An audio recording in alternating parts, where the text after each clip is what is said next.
Il va y avoir des politiciens qui n'auront pas été justes et tout, mais on met après ça tout le monde. Tout le monde qui sont comme ça. Et là, ça fait des forces voilà, qui peuvent aller jusqu'à des guerres. Hein? Donc, le but, deux pays, c'est le même principe. Tu prends deux pays, puis tu dis ceux-là, ils sont comme ça, tu répètes ça pendant des années. Puis ils sont comme ça, puis ils ont fait ça, puis ils ont fait ça. Puis à chaque fois qu'il arrive quelque chose de négatif, tu mets juste l'emphase sur le négatif. Tu dis juste la mauvaise nouvelle de ce groupe social-là ou de ce pays-là. Tu dis pas les belles choses qui se passent. Tu focalises uniquement sur le négatif. Puis là, à un moment donné, bien sûr, ta mentalité directe, elle vient comme un peu décorrompue.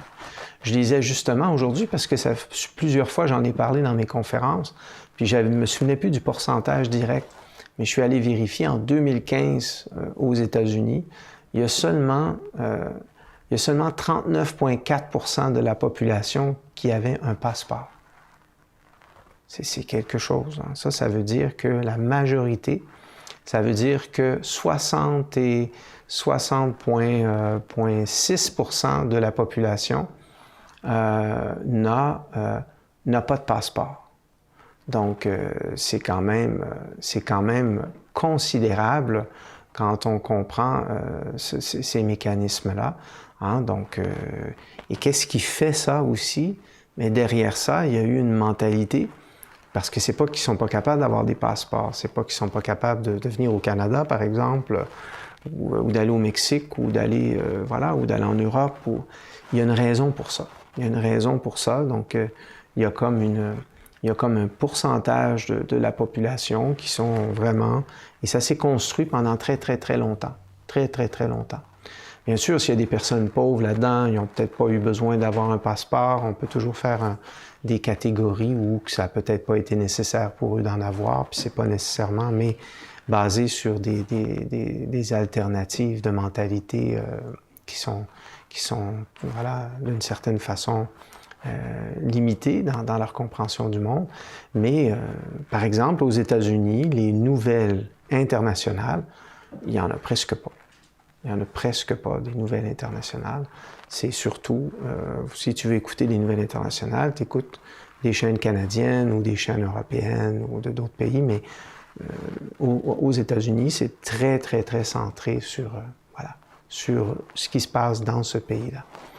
C'est sûr, c'est une culture forte, c'est une culture qui a plusieurs climats, qui a plusieurs ci, qui a plusieurs ça, qui a beaucoup de monde aussi. Mais c'est quand même une limitation. Bien sûr, il y a des Américains, n'oublions pas, qui sont super ouverts, qui sont très, très, très marqués dans leurs possibilités, leur intelligence, leur dimension universelle, comme dans tous les pays. Mais il y a comme un pourcentage maintenant qui devient de plus en plus, et les problèmes américains sont directement causés par ça, entre autres. On voit des effets. Donc, on va maintenant entrer dans le rêve, parce que là, on ouvre sur des beaux sujets intéressants. Hein? Le monde est tellement intéressant quand on l'étudie, puis on essaie de comprendre les causes et les conséquences. Mais là, on va rentrer dans ce jeune homme-là pour essayer de l'aider en approfondissant son rêve pour que certaines clés puissent être comprises pour l'amener à encore continuer à s'améliorer. Mais n'oublions pas, je le dis, je le répète, hein, n'oublions pas, un cauchemar, c'est toujours un pourcentage de nous-mêmes. Hein, c'est bien évident, donc là, il faut toujours voir le rêve, ou le cauchemar, puis essayer de voir la personne, comment elle fonctionne. Bien sûr, si on a des rêves récurrents dans une même dynamique, bien là, il y a comme une thématique caractérielle qui devient plus marquée dans qui nous sommes. Ah, donc, et ce jeune homme-là, quand même, il reconnaît bien, il interprète bien aussi. Donc, il reconnaissait bien des dimensions à améliorer par rapport au sujet qu'on va étudier ensemble. Donc, je suis un enquêteur maudit, hein, donc j'essaie d'aider les gens, mais en même temps, je dois me cacher. Parce que j'ai une apparence qui fait peur. Je suis un genre de squelette sous l'imperméable. Je vis comme un paria. il y a des histoires de destin, des villes anciennes et futuristes à la fois. À un moment, j'aide une femme possédée dans un appartement. Je l'aide et elle va un peu mieux, sort de son mode sombre. Plus tard, je dois aller ailleurs, alors je saute sur le toit d'un train en marche. Plus tard, je suis quelque part par terre, inconscient. Je vois la scène de l'extérieur. Un diable et une femme démoniaque arrivent et c'est comme s'ils se moquaient en disant « Celui-là ne va pas faire long feu, il ne sera pas un problème pour nos plans. » Puis, il s'approche et relève une manche de mon imperméable et la main qui était normale change à partir du poignet. Il n'y a plus que l'os. Ils comprennent que je ne suis pas normal et ils ont comme peur et ont un mouvement de recul, rejet. Ils s'en vont contrariés car ils pensaient pouvoir se débarrasser de moi. Donc, la fin est très importante dans des rêves comme ça parce que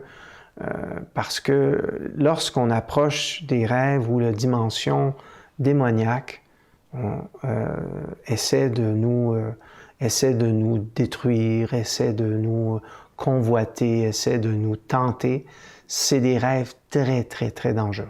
Très dangereux parce que ça peut amener des tournures complètes au niveau de la personnalité et on pourrait comprendre qu'une personne, par exemple, qui commettrait un acte criminel ou un acte de très grande violence, de très grande négativité, bien, ont eu une force, symboliquement, dans leurs rêves, ont pu avoir donc des forces qui se sont inscrites dans leur tempérament et qui amènent à faire des choses plus collectives, plus dommageables pour les autres.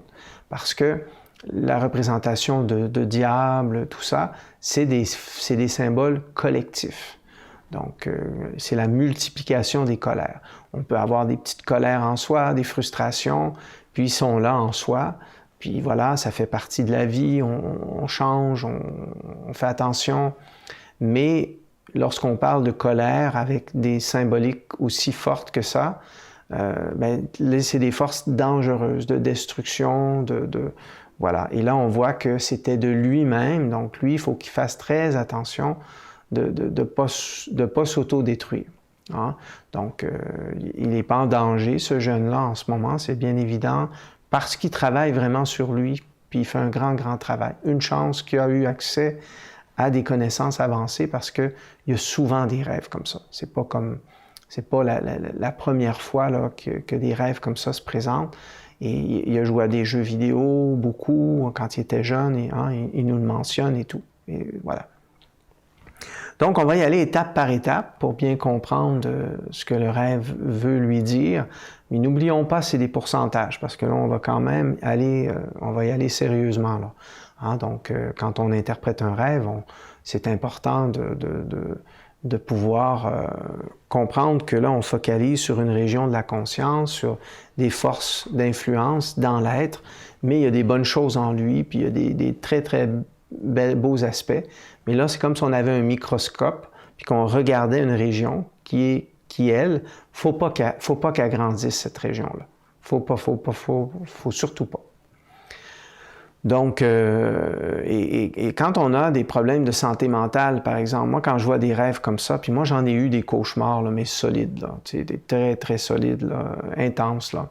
Hein, j'en ai eu, fait que j'ai pas peur de ça, puis je suis capable de comprendre ces jeunes-là aussi, parce que moi, quand j'étais jeune, c'était intense, là. C'est sûr qu'il y a des thématiques qui vont aller avec notre tempérament. Moi, j'étais pas un tempérament pessimiste, j'étais un tempérament... Moi, un problème, ça m'intériorisait, ça m'amenait vraiment très, très moine.